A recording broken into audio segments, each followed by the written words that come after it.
It's a total solution. What is creepy about the word total? I hope I don't have to tell an audience like this. It's the first 5 letters of the word totalitarian. It's absolute. It's absolute. It's all-inclusive. It's unanswerable. And oddly, for a religion that makes such large claims, notice another thing about Islam, it doesn't particularly like having these claims questioned or scrutinized.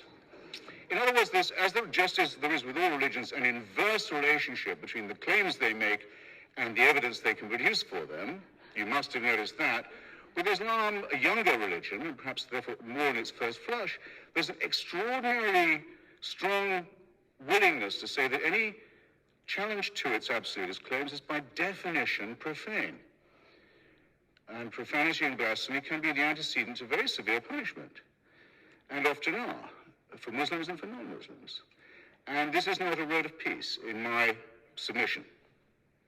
That's my first point completed.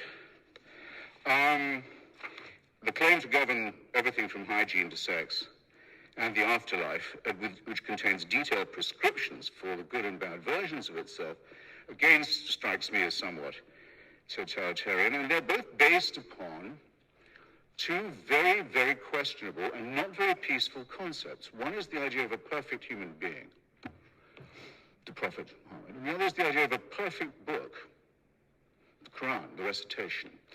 Now, the category perfect human primate or mammal, and the category flawless book that could possibly not use any kind of change, revision, or editing, are categories that do not exist. There are no members of these categories.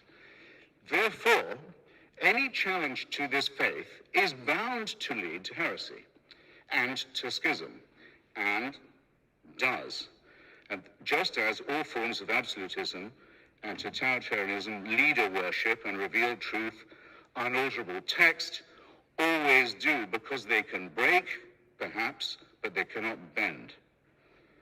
And thus the latent potential of violence between them, among them, as well as within them, is very great. And at any moment, someone is in danger of being accused of being an apostate or an unbeliever. There is, after all, because no Christian claims this about the Bible anymore, no Jew claims it about the Pentateuch. After all, yes, there is just one book that's completely word and letter perfect, from the first time it was not even written down, but recited. Now, demands that you believe the impossible do not lead to peaceful outcomes. Nor do they lead to peaceful, tolerant regimes. And I'm not going to ask you which Muslim country you would like to live in.